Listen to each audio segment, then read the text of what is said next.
England మాజీ captain Kevin Pietersen తన అంతర్జాతీయ కెరీర్ అంతరార్థంగా ముగిసిపోవడం వెనుక ఉన్న సంచలన నిజాలను తాజాగా బయటపెట్టారు. రణ్వీర్ అల్లాబాడియా పాడ్కాస్ట్ లో ఆయన మాట్లాడుతూ ఐపీఎల్ పట్ల తనకున్న మక్కువ మరియు భారత్ లీగ్ లో ఆడాలనే తన నిర్ణయమే ఇంగ్లాండ్ క్రికెట్ బోర్డుతో విభేదాలకు దారితీసిందని పేర్కొన్నారు.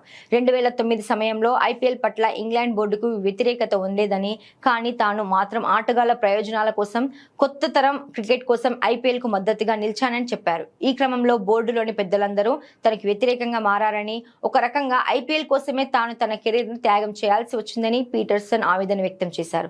ప్రస్తుతం ఇంగ్లాండ్ ఆటగాళ్లందరూ స్వేచ్ఛగా ఐపీఎల్ ఆడుతున్నారంటే ఆనాడు తాను చేసిన పోరాటమే కారణమని ఆయన గుర్తు చేశారు. పీటర్సన్ తన టెస్ట్ కెరీర్ లో 104 మ్యాచ్ల్లో 8,181 పరుగులు సాధించినప్పటికీ తనను కేవలం 33 ఏళ్లకే జట్టు నుంచి తప్పించడం పట్ల తీవ్ర అసంతృప్తి వ్యక్తం చేశారు.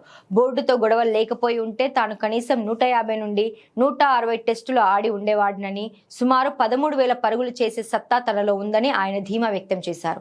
తాను ఒక దశాబ్దం ముందే ఆలోచించి ఐపీఎల్ గొప్పతనాన్ని గుర్తించినందుకు బలి పశువును అయ్యానని, తనను ఒక స్వార్థపరుడిగా ముద్ర వేశారని పీటర్సన్ ను ఆరోపించారు. నేడు బెన్ స్టోక్స్, జోస్ బట్లర్ వంటి ఆటగాళ్లు కోట్లలో ఐపీఎల్ కాంట్రాక్టులు పొందుతుంటే ఆ బాట నిర్మించడానికి తాను తన కెరీర్ నే పణంగా పెట్టానని ఆయన చెప్పుకొచ్చారు.